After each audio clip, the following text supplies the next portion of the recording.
أعوذ بالله السميع العليم من الشيطان الرجيم. بسم الله الرحمن الرحيم. بسم الله الذي لا يضر مع اسمه شيء في الأرض ولا في السماء وهو السميع العليم.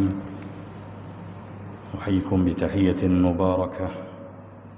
السلام عليكم ورحمة الله وبركاته.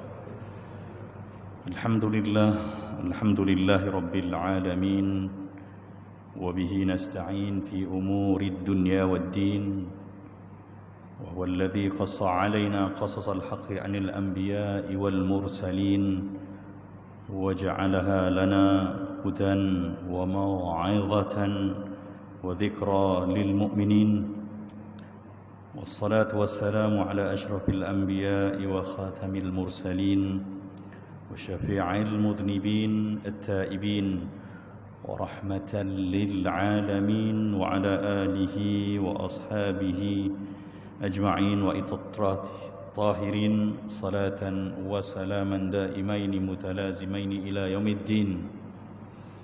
رب اشرح لي صدري ويسر لي أمري واحلل عقدة من لساني يفقهوا قولي. سبحانك لا علم لنا إلا ما علمتنا إنك أنت العليم الحكيم. لا حول ولا قوة إلا بالله العلي العظيم. أما بعد.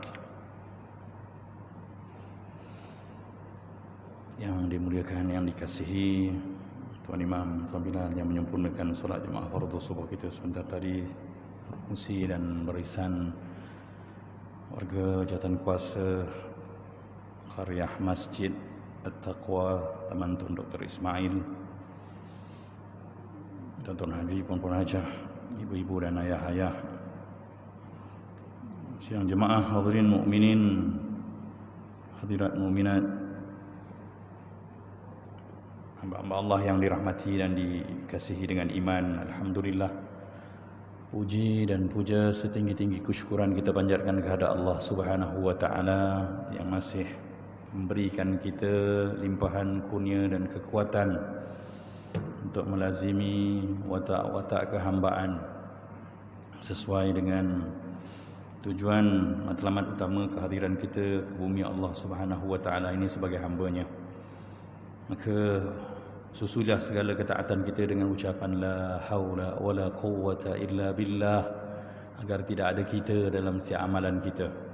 Maksudnya tidak ada upaya, tidak ada kekuatan, melainkan datangnya dari sisi Allah Subhanahu wa taala jua. Ini tanda kesyukuran kita yang mutlak.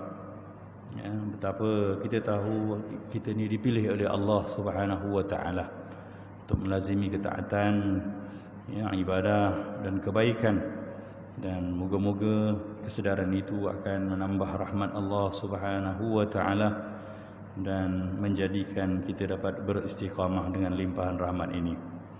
Selawat dan salam untuk junjungan besar Nabi kita Muhammad sallallahu alaihi wa alihi wa sahbihi wa baraka wasallam. Nabi yang sangat kasihkan umat.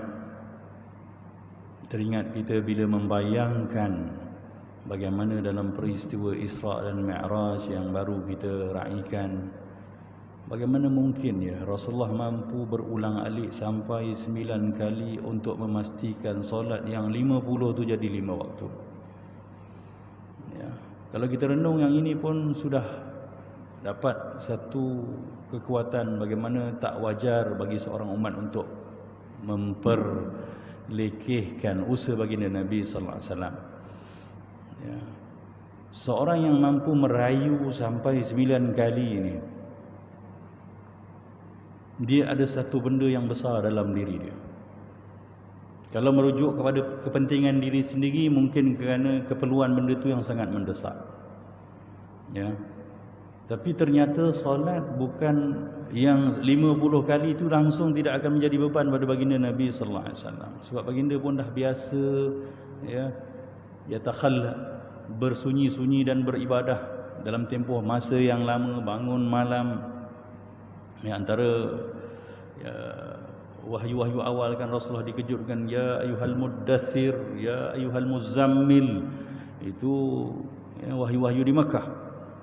Artinya bangun malam dan bersolat banyak ini memang amalan baginda. Artinya 50 waktu sehari malam itu bukan satu benda yang masalah bagi baginda. Tapi oleh kerana nasihat Nabi Musa alaihissalam, baginda sedar hakikat ini. Dan sebenarnya ada satu benda yang besar yang ada pada diri baginda Nabi sallallahu alaihi wasallam adalah kerana apa? Kerana terlalu sayangkan umatnya. Terlalu sayangkan umat. Dan kita juga banyak berjuang dalam hidup kita ni kerana orang-orang kesayangan kita. Tetapi walaupun begitu, untuk berulang alik memohon dan merayu sampai 9 kali ini perkara luar biasa. Kita pun biasa buat rayuan dalam hidup kita, kan? Ditolak kita merayu. Tapi kalau sampai 9 kali, tuan-tuan, ini cuba bayangkan apa yang ada pada jiwa baginda Nabi sallallahu alaihi wasallam terhadap kita umatnya. Betul lah bila Allah kata laqad ja'akum rasulun min anfusikum azizun 'alaihi ma 'anittum. Yang telah datang pada kamu seorang rasul dari kalangan kamu. Azizun 'alaihi ma 'anittum ni berat pada dia apa yang bakal menyusahkan kamu. Artinya dia ambil berat tentang kita Rasulullah ni. Dia bukan fikir pasal dia. Bila Nabi Musa sebut umat kamu, dia jadi besar pada orang kita. Azizun 'alaihi ma 'anittum, harisun 'alaikum, ambil berat sangat pada kamu. Haris ni artinya ambil perhatian sangat. Allahu akbar. Bil mu'minina raufur rahim, dan terhadap orang beriman Rasul sangat berlembut dan sangat pengasih. Subhanallah. Saya teringat saya pernah merayu untuk anak saya masuk sekolah lah. Kan, walaupun qualify, tapi kadang-kadang terlepas pandang tak dapat juga. Walaupun staf kerajaan ni nak sekolah pun sekolah kat Mawib tu, sekolah integrasi Al-Quran itu, semester tahfiz Al-Quran. Saya merayu kali pertama dengan bantuan bapa orang. Tapi dalam hati saya tertik, ini kalau reject tak dapat juga aku malu tak mati dah. Itu seorang bapa yang mengharapkan kebaikan pada anaknya. Saya hanya mampu sekali atau 2 kali. Tapi Rasulullah sallallahu alaihi wasallam sanggup turun naik, turun naik, turun naik. Daripada 50 jadi 45, bukan terus 5. Dan peristiwa itu jangan hanya jadi cerita, tuan-tuan. Sebab tu kita bila dengar cerita-cerita ni, bukan dia halua telinga. Dia semuanya petunjuk untuk kita ditunjuk apa yang patutnya kita nampak dalam hidup ni. Betapa kesungguhan baginda Nabi sallallahu alaihi wasallam tidak wajar kita pandang remeh dan abaikan begitu saja. Tak salah kalau hari ini kita pujuk anak kita semayang dengan cakap, tak kesian ke Rasulullah sallallahu alaihi wasallam? Tak nampak ke kesungguhan baginda Nabi sallallahu alaihi wasallam turun naik menghadap Allah, minta semayang yang 50 sampai jadi 5. 35 jadi 30, jadi 25, 20. Terpaksa kita sebut begitu supaya kita rasa. Sebab kita risau anak-anak kita hari ini dah makin tak kisah dengan solat. Cucu-cucu kita jadi orang yang tak solat. Sedangkan Nabi kata, kalau dalam hukum syariat ni orang-orang tak solat, pendapat paling ringan pun orang-orang yang tak solat ni, penguat kuasa ataupun kerajaan yang berkuasa kena memenjarakan mereka dan memaksa mereka bersolat. Kira mereka tak mahu juga bersolat, dihukum hudud, pancung. Artinya orang yang tak solat dalam hidup bukan benda kecil. Paling tegas, terus tanya kenapa tak solat. Kalau ingkari betul-betul, hudud juga hukumnya. Artinya orang-orang yang tak solat sebenarnya dah tak layak untuk hidup di atas muka bumi Allah Subhanahu wa taala ini. Maka janganlah hanya kita yang solat dan kita biarkan anak cucu kita tak solat. Banyakkanlah berdoa Nabi Ibrahim tu pada ayat 40 dan 41, Rabbi ja'alni muqimas salati wa min dzurriyyati Rabbana wa taqabbal du'ai. Wahai Tuhan, jadikan aku dan zuriat keturunanku orang-orang yang kekal mendirikan salat. Wahai Tuhanku, terimalah doaku ini. Moga-moga itulah bukti cinta dan kasih kita bersama selawat yang kita utuskan buat baginda Nabi kita Muhammad sallallahu alaihi wa alihi wa sahbihi wasallam. Hadirin hadirat, tuan-tuan puan-puan yang Allah muliakan dengan iman, alhamdulillah pada pagi ini kita dapat menyambung lagi pembentangan kisah-kisah Al-Quran yang slogannya jelas. Allah kata dzalikal kitabul la raiba fih. Ya, Quran ini tidak ada ragu padanya. Alkitab ini tidak ada ragu padanya. Dan yang paling utama Allah kata hudal lil muttaqin. Dia petunjuk bagi orang-orang yang melazimi ketakwaan. Jadi kita nak rujuk kehidupan kita ni dengan Al-Quran bukan pada ceritanya tapi pada hidayahnya. Ya, sebab tu apa yang kita bentangkan dalam cerita-cerita Al-Quran ni kadang-kadang dia tidak menjadi sangat aula telinga, tak memuaskan. Ya, tetapi cukup kalau nak cari pedoman, nak cari panduan, nak cari hidayah, Allah Subhanahu wa taala dah bekalkan. Kita sambung perbincangan kita.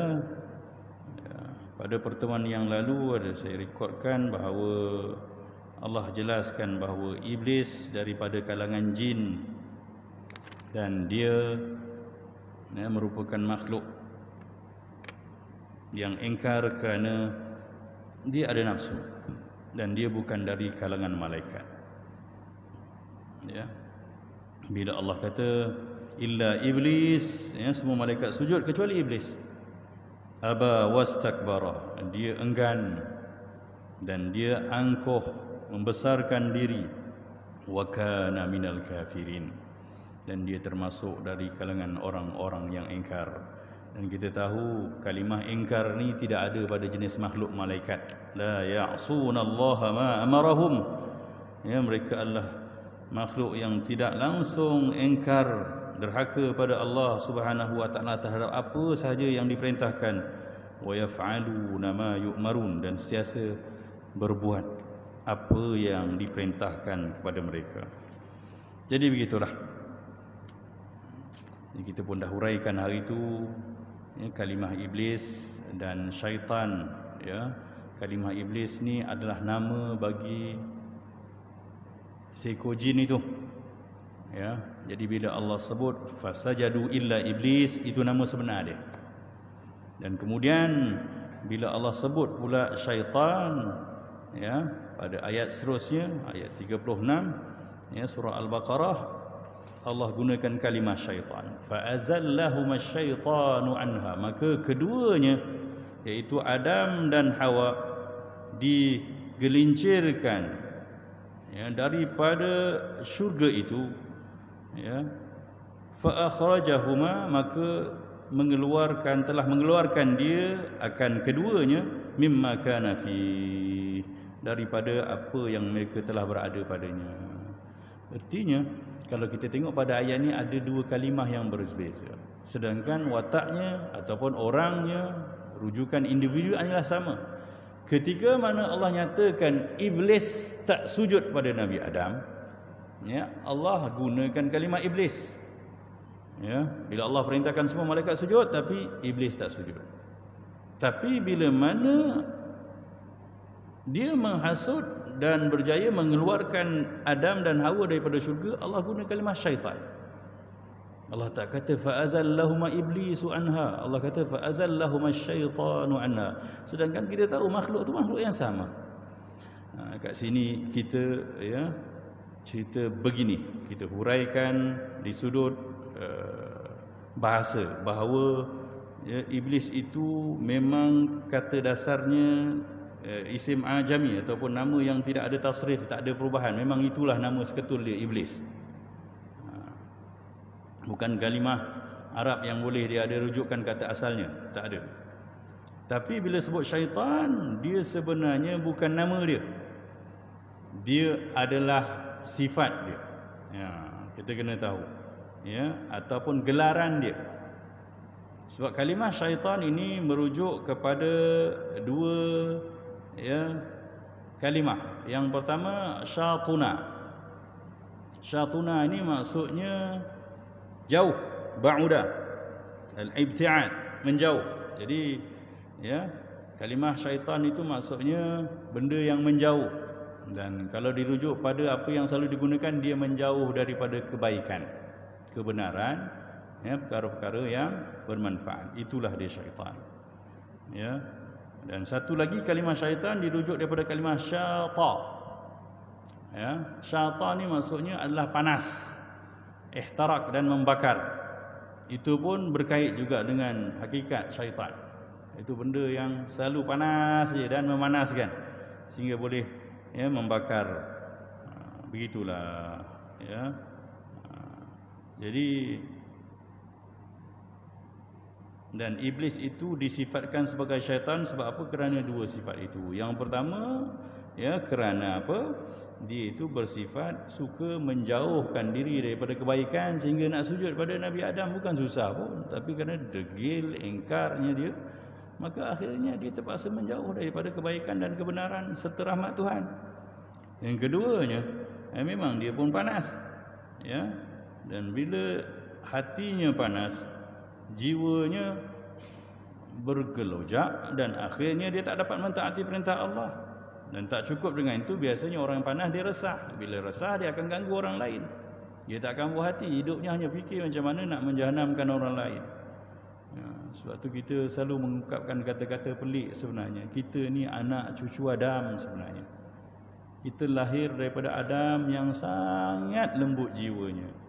Bila dah turun ke dunia pun mengadu pada Allah, dia tak bersalahkan iblis pun. Dia hanya kata Rabbana zalamna anfusana wa illam taghfir lana wa tarhamna lanakunanna minal khasirin. Wahai Tuhan, kami telah zalimi diri kami. Kalau Engkau tak ampunkan kami, kalau Kau tak kembali rahmati kami. Adam dan Hawa lah ni ucapan dia, sebab tu lafaznya berdua. Kami. Pasti kami dalam kelompok orang-orang rugi. Dia tak kata ya Allah, kami jatuh ke dunia ni sebab iblis ya Allah. Tak ada. Dalam cerita Al-Quran baiknya atuk kita, nenek kita ni, dia tak ada salahkan siapa. Memang salah iblis. Iblis hasut dia. Kami terlupa sebab apa iblis hasut kami. Macam mana kami nak buat apa? Dia menghasut kami. Tak. Yang tak puas hati, yang menghasut, yang menjahanamkan orang, kemudian mengaku diri baik, ni iblis. Tapi sayangnya anak cucu Adam gagal merujuk pada watak atuk dan neneknya yang sangat mendamaikan ini. Minta maaf cakap, ramai yang ikut jejak langkah iblis.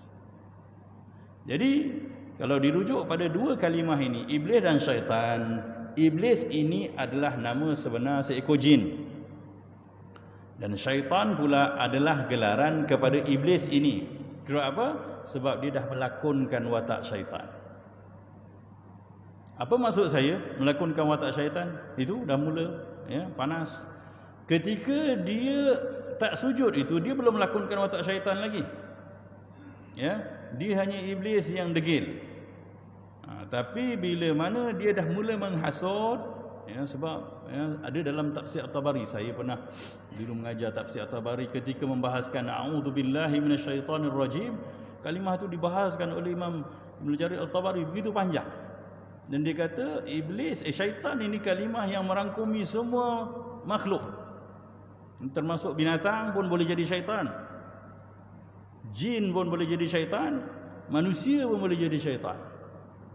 Intinya syaitan ni bukan seekor, syaitan ni jawatan. Dan analogi yang paling mudah tuan-tuan, kita seorang siapa pun boleh jadi rela kan. Siapa pun nak bekerja jadi sukarelawan rela tu boleh. Jadi siapa yang pakai baju rela, bekerja macam rela, dia rela lah. Gitu je. Tapi untuk katalah Pak Abu bekerja sebagai rela, kita panggil itu rela tu. Tapi nama sebenar dia Pak Abu. Bila ditanggal baju tu, dia jadi Pak Abu lah. Tapi boleh tak orang lain jadi rela? Boleh. Begitu. Jadi tak semua orang boleh jadi iblis. Salah kalau kamu ni iblis, betul salah. Kamu ni setan, betul-betul. Di sudut bahasa bukan suruh cakap untuk faham. Untuk faham. Kalau kita kata kamu ni iblis, betul salah. Kamu ni macam iblis jahat, betul ayat tu. Di sudut bahasa lah. Kalau kamu ni setan, betul jahat, itu betul. Sebab apa? Dia jawatan. Artinya manusia boleh jadi setan tapi tak boleh jadi iblis. Boleh jadi macam iblis. Sebab buktinya memang Allah sebut. Kan Allah kata allazi yuwaswisu fi sudurin nas, yang membisikkan kejahatan dalam dada manusia. Kemudian Allah kata apa? Minal jinnati wan nas, daripada kalangan jin dan manusia. Artinya jadi setan pun manusia jadi setan. Manusia pun boleh jadi setan. Jadi jangan tak ngaku kalau perangai kita ajak orang buat jahat, bagi orang panas, bakar jiwa orang, cerita jahat orang supaya orang bergaduh, memang setan lah kita. Ngaku tak ngaku, itu hakikatnya. Sebab asalnya iblis pun tak dipanggil syaitan. Ya, tapi bila kita berdoa a'udzubillahi minasyaitonirrajim, artinya dia umum, bukan hanya pada iblis berlaku. Minta jauh daripada Allah, dengan Allah daripada kejahatan syaitan itu artinya umum. Dari kalangan apa juga makhluk yang mewatak syaitan, kita minta berlindung. Atau kawan kita jahat pun kita sebut a'udzubillahi minasyaitonirrajim. Kan? Cerita-cerita asyik cerita aib orang, nak ajak kita benci orang, kita kena sebutlah a'udzubillahi minasyaitonirrajim. Dia pun tanya kita, baca Quran ke bros? Taklah, minta jauh daripada setan. Kau nampak setan ke? Tak adalah. Yang depan mata dia pun dah jadi setan dah sebenarnya. Begitu hakikatnya. Tapi boleh gurau dengan kawan yang boleh gurau lah. Ada yang tak puas hati pula kan, tak tegur siapa pula dengan kita. Begitu. Dan saya pernah dirakamkan Sayyidina Umar sebut pada seekor binatang sebagai syaitan. Artinya bahasa Arab sebut benda yang degil, melawan, tak mahukan kebaikan, ya, panas, mengacau, mengganggu ni, itu semua syaitan pada bahasa. Sebab tu Sayyidina Umar pernah sebut begini, ma hamaltumuni illa ala syaitan. Apa, ketika mana dia, ya, orang hadiahkan dia ataupun suruh dia naik satu kenderaan bagal. Ya, bagal ni adik pada kuda, kan? Kuda kahwin dengan himar. Adik pada kuda, abang pada himar lah, keldai. Jadi bila dia naik, binatang tu mengacau. Ya, tarik-tarik pun tak mahu juga. Sayyidina Umar turun, Sayyidina Umar kata, ma hamaltumuni illa ala syaitan. Apa yang kamu suruh aku naik ni, tak lain ni setan dah ni. Begitu. Binatang pun kena setan dengan Sayyidina Umar. Sebab apa? Degil. Bila degil, mengacau, setan lah. Jadi kita pun, ya, tak payahlah jadi syaitan. Sebab syaitan dah banyak. Dan syaitan ini memang siapa yang menjauh daripada kebenaran, ya, mengacau orang, menjauhkan orang daripada Tuhan, dengki, ya, itulah sifat syaitan. Artinya syaitan ini bukan makhluk, ya. Dulu pun saya pernah sebut, Allah tak ciptakan makhluk nama syaitan, tak ada. Habis syaitan ini jawatan kosong, siapa nak masuk masuk. Tapi masuk tanggung sendiri. Dan kalaulah Allah ciptakan makhluk nama syaitan, zalim Allah. Betul tak? Cuba fikir logik, tuan-tuan. Allah ciptakan makhluk nama syaitan. Kemudian Allah suruh dia buat kerja, seorang buat jahat. Kemudian apa upah dia? Masuk neraka sama. Teruk benar. Ya, apa jenis punya ganjaran tu? Hatta, ya, pembunuh upahan pun dapat ganjaran kemewahan, duit kan. Ini dapat abaran siksa azab. Akal kita tak akan menerima. Sebab tu kena perbetulkan persepsi kita pada kalimah syaitan, bahawa dia adalah sifat ataupun gelaran atau jawatan yang dikongsi bersama wataknya oleh jin dan manusia, dan syaitan juga pada haiwan. Tapi syaitan tak ada, haiwan dia tak ada pertanggungjawaban lah. Sebab makhluk yang berakal ni, ya, jin dan syaitan. Sebab tu kita pernah dengar ada jin yang Islam, maka dia bukan syaitan. Kan, orang Melayu sebut bunian dan sebagainya, ada kan? Yang Rasulullah dalam peristiwa balik daripada Taif tu pun ada kumpulan jin yang beriman dengan Nabi sallallahu alaihi wasallam. Artinya bukan semua jin syaitan, tak. Tapi kebanyakan jin yang jadi syaitan pun ramai. Manusia pun jangan lupa, ramai yang jadi syaitan. Bila dah tak sembahyang tu jadi syaitan lah tu. Wallahu a'lam. Jadi itulah dia. Jadi penjelasannya, kalau kita tengok, ya, IC iblis ni, kita gambarkan dia ada IC, maka kita dapati iblis dia. Nama sebenar dia iblis. Bangsa dia bangsa jin. Ya, jawatan dia, ya, the leader of Satan. Ketua segala setan lah. Orang paling pertama, makhluk paling pertama jadi setan. Kemudian iblis ini begitulah, ya. Manusia ataupun apa saja makhluk bila mana dah terjebak dalam kejahatan, dia akan memberi alasan. Ya. Memberi alasan, dan dia akan cuba melepaskan diri dia dengan ucapan. Sedangkan benda tu dia tahu dah tak akan memberi rahmat pada Tuhan pun. Kita pun sebab tu jangan begitu, tuan-tuan. Kalau ada bersalah, senang je minta maaf. Jangan nisbahkan kesalahan ni sebab saya sana. Kita dapat apa? Tak dapat apa-apa pun. Manusia menyampah dengan kita, Allah tak rahmati kita, kita rugi. Sebab tu saya kata, kisah Al-Quran ni sepatutnya jadi suruhan watak-watak kehambaan kita dalam kehidupan di dunia ini. Ya. ketika mana Allah bertanya, ma mana'aka alla tasjuda id amartuk, Allah tanya, apa yang menghalang kamu daripada sujud pada Adam ketika aku perintahkan kau? Ya, Iblis menjawab, ana khairum minhu khalaqtani min nar wa khalaqtahu min tin. Aku lebih baik daripada dia. Engkau ciptakan aku daripada api, sedangkan kau ciptakan dia daripada tanah. Subhanallah. Begitulah kita ni. Artinya siapa yang memandang manusia pada gambaran zahir lalu dia tak boleh memberi hak pada manusia itu, dia sama macam iblis. Kita bukan orang hebat lah, kita tersilap sangka sangat. Atuk kita tak ajar kita buat macam tu, tuan-tuan. Iblis yang cakap macam tu. Awak tak boleh beri hak pada dia, kenapa? Awak tak boleh hormat dia, Allah tak boleh kasih pada dia, tak boleh simpati pada dia. Alah, dia siapa? Allahu Akbar. Ni sama macam iblis kata, ana khairum minhu, aku lebih baik pada Adam. Khalaqtani min nar. Khalaqtani maksudnya engkau ciptakan aku, artinya aku makhluk ciptaan kau, dia lupa. Artinya sukati Allah lah nak cipta engkau daripada api atau daripada air ke, daripada tanah ke. Bukan pilihan kau, bukan usaha kau, Allah yang bagi. Patutnya syukuri Allah, bukan jadi sebab untuk dia berbangga. Bila kita makhluk, tak ada benda yang kita boleh banggakan. Jadi lupa diri. Wa khalaqtahu min tin, dan kau ciptakan aku daripada air. Engkau ciptakan dia daripada tanah. Begitu juga dalam ayat-ayat yang lain, surah Al-Hijr ayat 32 dan 33, Allah rakamkan lagi sekali dialog ini. Allah kata, qala ya iblis ma laka alla takuna ma'as sajidin. Wahai iblis, kata Allah, apalah sebabnya kamu tak boleh sujud bersama malaikat semua yang sujud tu? Qala alam akun li asjuda li bashar. Takkan mungkin aku sujud pada makhluk manusia tu.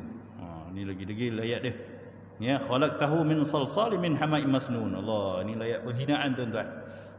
Engkau ciptakan dia daripada salsal. Salsal ni kita dah cerita, itu peringkat penciptaan Adam kan. Salsal ni tembikar yang dah keras. Tanah liat tu kita dah bentuk kan, dia keras, punya tang-tang kosong tu. Dan dicerita pula min salsal, asal kejadian dia bertembikar, min hama'in masnun, yang asal ciptaannya, material dia adalah hama'. Hama' ni lumpur, masnun yang berbau busuk. Allahu Akbar. Satu nak bagi sedarlah, kita ni makhluk memang makhluk busuk, makhluk hina. Bagus juga iblis cakap gitu supaya kita sedar diri. Tu yang saya kata. Al-Quran ni sebenarnya dia tetap memberi hidayah. Walaupun cerita-cerita ni cerita yang sakit kita nak dengar, tapi dia tetap menceritakan. Iblis bukan cakap benda kosong ni. Dia cakap benda betul. Asal penciptaan Adam kan daripada tanah yang Allah campur dengan air. Allah biar tu akhirnya dia jadi lumpur tau. Lumpur memang busuk lah. Itulah asal kita. Sebab tu kita try tak mandi 3 hari.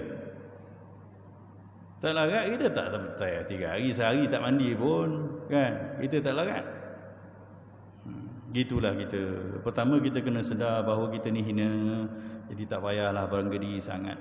Tak payahlah bertakabur dengan orang lain. Walaupun Allah bagi kita banyak kelebihan yang berbeza dengan manusia lain, itu ujian untuk kita.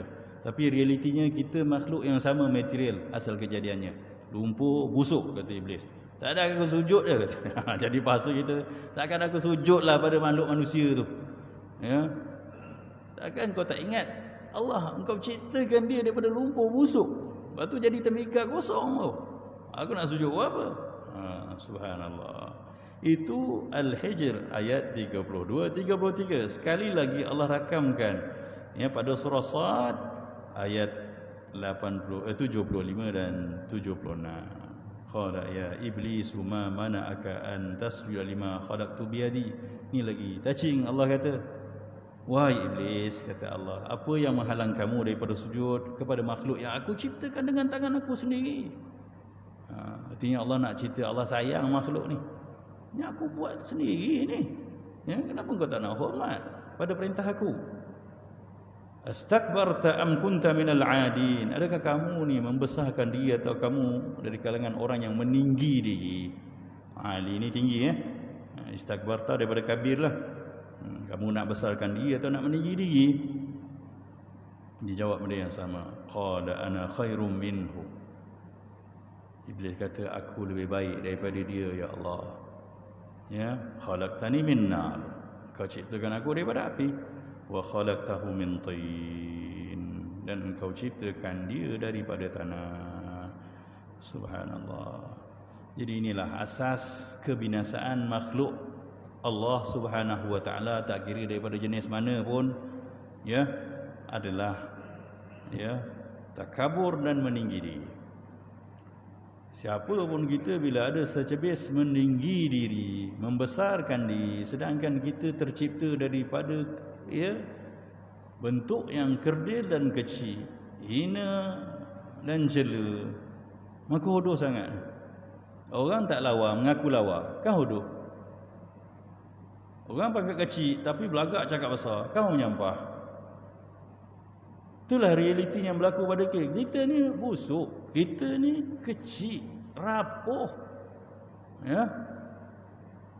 Dan kalau kita renungkan balik, cakap iblis ni betul sebenarnya. Cakap iblis ni betul di sudut hakikatnya lah. Tapi di sudut penjiwaan sebagai makhluk Allah dia tak betul. Betul tak dia kata dia lebih elok pada Adam? Betul. Api dengan tanah memang menang api. Lepas tu bila tercipta makhluk, dia antara makhluk yang gaib daripada pandangan kita makhluk manusia. Tentulah dia lebih baik. Kalau nak lawan dengan jin, tak jadi apa kita tuan-tuan. Siapa boleh lawan dengan jin? Yang orang boleh lawan dengan jin tu sebab apa? Sebab tu ucapan isti'adzah pun a'udzubillah. Ramai mufassir kata kalau buang billah tu tak ada apa dah kita. Kalau kita baca a'udzu minasyaitonirrajim tak jadi apa. Dia jadi hebat kalimah tu sebab apa? Ada billah, aku berlindung dengan Allah. Kalau tak ada billah tak jadi apa, nak berlindung macam mana? Setan ni dia tak takut apa, dia nampak kita, kita tak nampak dia. Ha. Dan dia makhluk yang sifatnya ya, api, berasap, gaib. Kalau kita pancung dengan pedang perangan dia memang tak jadi apa. Nak pancung asap macam mana? Putus cantum balik. Tapi kita kan nak tembak dengan meriam dengan kita kebal apa semua dengan tak jadi apa. Nak tembak peluru dia memang daya api. Jadi memang tak boleh lawan, hanya boleh ya mohon bantuan dengan Allah. Ya. Dan sebab tu iblis kalau sombong pun, saya nak kata macam mana? Nak kata okey nanti tuan-tuan rasa saya membetulkan iblis. Tak, maksud saya okey tu wajar dia sombong sebab dia okey sikit material kejadian dia pada kita. Manusia ni kalau sombong bongkak hodoh sangat pada iblis. Kita jangan kata iblis jahat, tapi manusia kalau jadi sombong, angkuh, meninggi diri lagi hodoh pada iblis, tak? Sebab Allah dah ciptakan kita. Bila Allah kata laqad khalaqnal insana fi ahsani taqwim, kami jadikan manusia ni dengan sebaik-baik struktur. Takwim ni penyusunan maksudnya. Struktur Allah susun manusia ni artinya asalnya material dia pun sebaik-baik kejadian. Apa maksud baiknya? Rumput busuk, tanah. No, baiknya maksudnya dia sepatutnya sedar diri, dia senang nak jadi hamba Allah.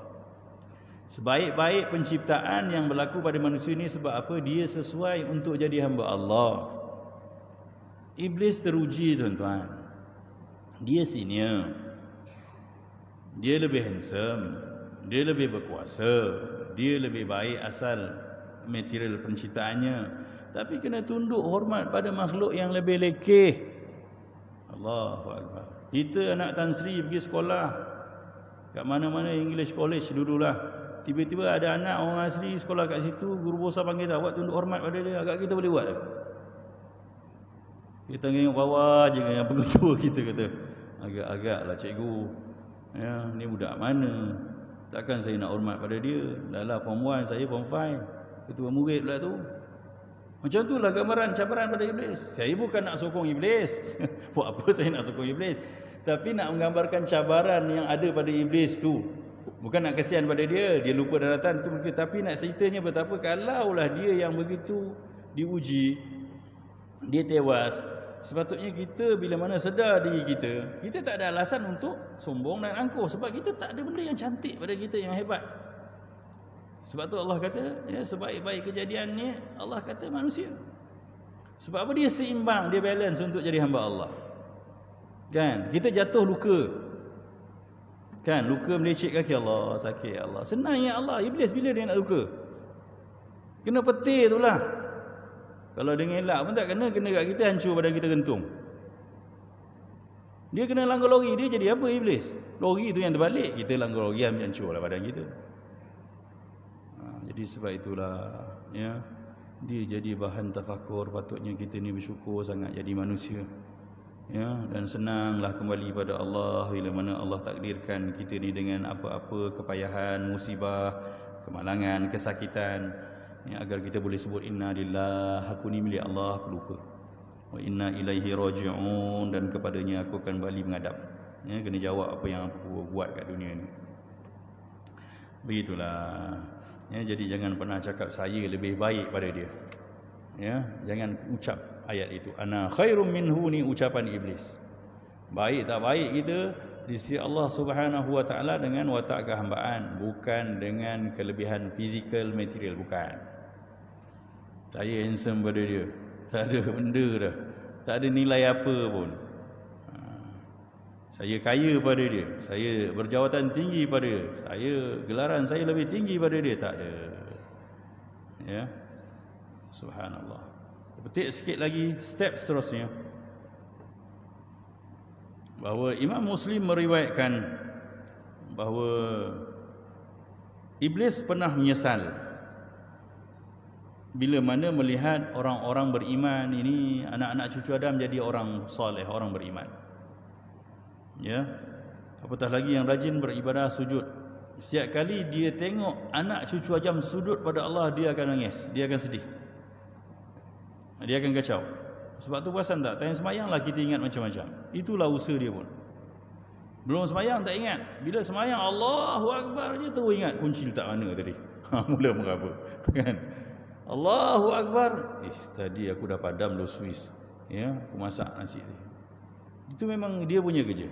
Jadi sebelum semayang tolong sedar kita menghadap Allah, baca dulu ya, a'udzubillahi minasyaitonirrajim paling kurang, rabbi a'udzubika min hamazati syaitin, qul a'udzu birabbin nas, minta berlindung. Sebab itu je kekuatan kita yang ada. Dan minta berlindung dengan Allah tu dengan faham dan rasa, bukan bacaan mentera semata. Banyak kita hari ni baca-baca apa benda semua macam mentera je. Rabbi a'udzubika min hamazati syaitin, tu bacaan dia maksudnya wahai Tuhanku, aku berlindung dengan Engkau min hamazati syaitin, daripada bisikan syaitan yang mengganggu aku untuk ingat Engkau ni. Wa a'udzubika rabbi, dan aku berlindung dengan Engkau wahai Tuhanku. Ayat tu kan mesra. An yahdurun, daripada dia datang kacau aku. Jadi baca kena faham kalau tidak dia tak ada kekuatan nanti. Dos tu tak kuat. Okey, jadi Imam Muslim menceritakan kekesalan ataupun kesedihan iblis bila melihat anak cucu Adam taat perintah Allah. Ya, Rasulullah SAW bercipta, "Idza qara ibnu Adam as-sajdah fasajad." Khususnya bila mana kita baca ayat sajadah pada subuh hari Jumaat dan ketika baca tilawatul Quran. Sebab tu kena ada ilmu begini supaya kita buat tu dengan penuh rasa ya, kesungguhan. Bila baca tadarus Al-Quran kan ada ayat sajadah, ada orang kata tak payah sujud, sunat je. Sujudlah. Nabi kata apa? Idza qara ibnu Adam as-sajadah fasajad. Apabila anak cucu Adam baca ayat sajadah lalu dia sujud, i'tazala syaitanu yabki, syaitan akan menjauh pergi dan menangis. Yaqul, seraya berkata, ya wailah, celaka sungguhlah aku.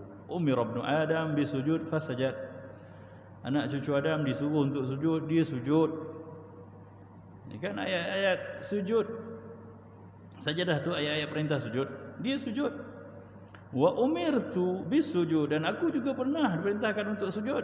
Fa asaitu. Ya, falahul jannah, maka untuk mereka syurga, faliyanna, tapi untuk aku neraka. Wal a'yadu billah. Ya, jadi kalau kita sujud sajadah tu dengan rasa beginilah, ini perintah Allah untuk membezakan aku ni anak cucu Adam dengan iblis yang engkar. Moga-moga janji Rasulullah beroleh syurga bagi orang yang sujud tu berlaku untuk kita. Wallahu a'lam. Subuh dah lambat sekarang ni. Kuliah pun saya tak tahu nak berhenti pukul apa ni. Sikit lagi tuan-tuan boleh Dan iblis terus memberi alasan dan dia terus memohon pada Allah satu permintaan yang agak mengerikan jugalah. Ya. Besar juga permintaan dia. Dalam surah Al-A'raf ayat 16 dan 17 Allah rakamkan, qala fa bima aghwaytani la'aqudanna lahum siratakal mustaqim. Ya Allah, kerana engkau telah menghukumkan kesesatan pada aku, ya, engkau telah singkirkan aku dari rahmatmu. Ni kan, dah patah arang ni dengan Allah Subhanahu wa taala, la'aqudanna lahum siratakal mustaqim. Aku akan halang mereka daripada jalan engkau yang lurus. Ni sumpah, bukan sumpah setia, sumpah derhaka iblis pada Allah. Dia kata, kalau engkau dah singkirkan aku, engkau dah tolak aku daripada rahmatmu, maka aku pasti la'aqudanna. Kalau kita belajar bahasa Arab, lam tu lam mutaukid, nun pun nun taukid thaqilah dia panggil. Artinya kalau kita terjemahkan ikut bahasa, pasti sungguh aku akan tetap menyesatkan mereka. Artinya bermati-matian. Dia akan usaha macam mana pun agar kita tak nampak jalan Allah. Siratakal mustaqim, jalan engkau yang lurus. Thumma la'atiyannahum min baini aydihim. Kemudian aku akan datang dari pihak depan, wa min khalfihim, daripada bahagian belakang, wa an aymanihim, kanan, wa an asyama'ilihim, daripada kiri mereka, wala tajidu aktsarahum syakirin, dan kamu akan pasti nampak nanti tak akan ramai yang bersyukur pada engkau. Dia tak dapat masuk ke depan, dia masuk ke belakang. Tak dapat ke depan, ke kiri. Ya, dia tak dapat masuk kita ke kawan, dia masuk ke isteri kita, masuk ke anak kita. Ada orang tengok anak tak mampu, kan? Nampak anak minta benda-benda tak apa, terpaksa ambil benda haram, terpaksa bagi anak juga. Begitulah. Syaitan dia akan usaha pihak mana pun. Begitu juga dalam surah Al-Hijr, lebih kurang sama ceritanya. Qala rabbi bima aghwaytani la uzayyinana lahum fil ard. Ni dicerita lagi step dia. Ya, kerana engkau telah singkirkan aku daripada rahmatmu, pasti aku akan hiaskan untuk mereka anak cucu Adam dunia ini. Itu yang kita nampak indah dunia ni, berebut dunia habis. Ya, tak nampak akhirat dah. Cerita buru dunia sebab apa? Memang dihiasi oleh syaitan. Wala ughwiyannahum ajma'in, dan aku akan sesatkan mereka semua illa ibadakal minhumul mukhlasin. Subhanallah. Kecuali hamba-hambamu yang ikhlas. Mukhlasin ni beza dengan mukhlisin. Mukhlasin jarang orang pakai nama mukhlas. Mukhlis sama kan. Tapi saya pernah nampak waktu saya uruskan satu perkahwinan, ya, ada saya nak jumpa nama seorang tu bin Mukhlas. Saya pun panggil dia, siapa nama bagi nama bapak awak ni? Kenapa ustaz, ada masalah ke? Yang pelik sikit nama bapak saya ni. Cakap nama ni ikut Al-Quran tu. Mahal ni, bukan senang dapat ni. Ni orang mengaji je pakai nama Mukhlas ni. Mukhlas ni kurniaan Allah. Allah yang memberikan dia keikhlasan. Mukhlisin adalah orang-orang yang mengusahakan keikhlasan. Ya. Sebab tu Nabi Ayub dia dapat title ni, Mukhlasin.